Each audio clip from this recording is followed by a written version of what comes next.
Flying the Boeing 737 were German Captain Hans-Jürgen Merten and his Cypriot co-pilot Pambas Charalambos. Flight 522 took off as scheduled, shortly after 9 in the morning, heading northwest towards Athens.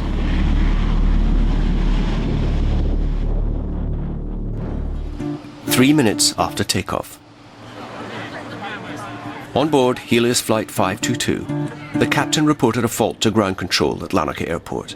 There was a problem with the plane's cooling system. Helios 522. It seemed minor, and Cyprus Air Traffic Control gave Helios 522 the go-ahead to climb to its cruising altitude of 34,000 feet. The first key clue came from the reports of the F-16 pilots. Soon after, a series of new details started to emerge from the observations of the two F-16 pilots. The F-16 pilots had seen that all passengers on board were wearing their oxygen masks before the crash. This fact was confirmed by the Athens chief coroner. The impact of the crash was terrible, but many passengers were still wearing oxygen masks on their faces. This means the masks were deployed and they used them, or at least they tried to use them. Amid the debris, the flight recorder of Helios 522 was found. It was now possible for the investigators to draw up a basic timeline for the accident.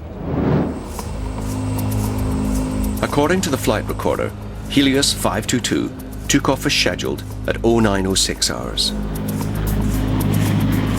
Straight after takeoff, the autopilot was engaged for the preset route to Athens. The plane climbed at 3,000 feet per minute. At 7,000 feet, a warning light was triggered indicating a problem with the cooling system. At 10,000 feet came the next indication of a problem. The flight recorder noted a warning horn in the cockpit. This indicated a loss of cabin pressure. At 14,000 feet, a further alert was triggered and the oxygen masks were deployed. Yet the plane continued its journey, climbing until it reached its cruising altitude of 34,000 feet. There it remained in autopilot for over 2 hours. Then, at 11:50, the autopilot was disengaged and the plane is flown manually. Just minutes later, the aircraft ran out of fuel. Both engines stopped, and shortly after 12 o'clock, the plane crashed. It begged the question, with so many alarms and warning lights going off in the cockpit, why did the pilots continue the journey? From the discovery of the flight recorder, we know that the emergency oxygen masks dropped at 14,000 feet. But instead of descending, the Helios plane continued to climb to 34,000 feet.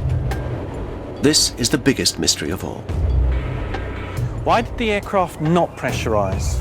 Why did the pilots continue the flight even after the oxygen masks had dropped? The evidence from the flight data recorder indicated that the crew of Helios 522 experienced the same warning.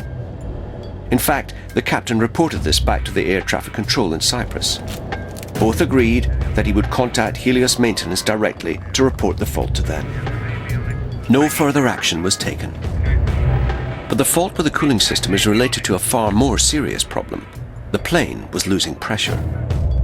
Moments later, another warning is activated. It's a loss of airflow from the selected cooling fan. We've just gone through 10,000 feet And we've got a warning. and we're climbing at 3,000 feet per minute. At 10,000 feet, hypoxia would have been setting in.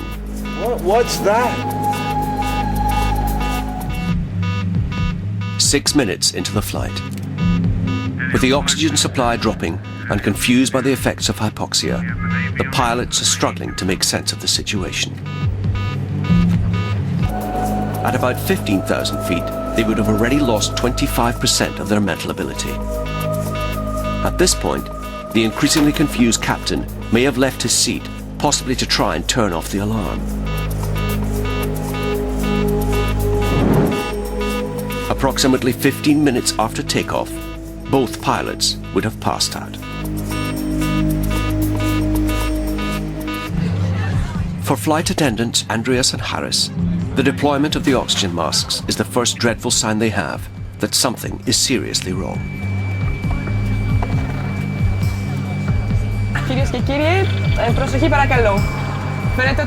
The chief purser takes off her mask to reassure the passengers that all is well.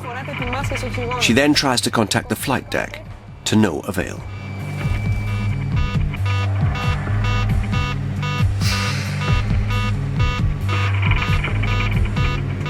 "15 minutes after the deployment of the masks, the oxygen runs out and slowly everyone succumbs.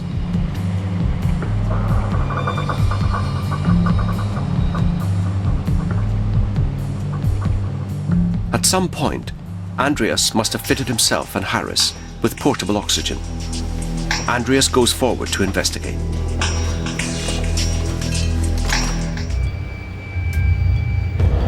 As the two fighter jets approach, Andreas and Harris finally gain access to the cockpit. How, we may never know. The two fighter pilots watch helplessly on as Andreas takes control of the stricken plane. He disengages the autopilot about 15 minutes before the crash. But then, the first engine cuts out.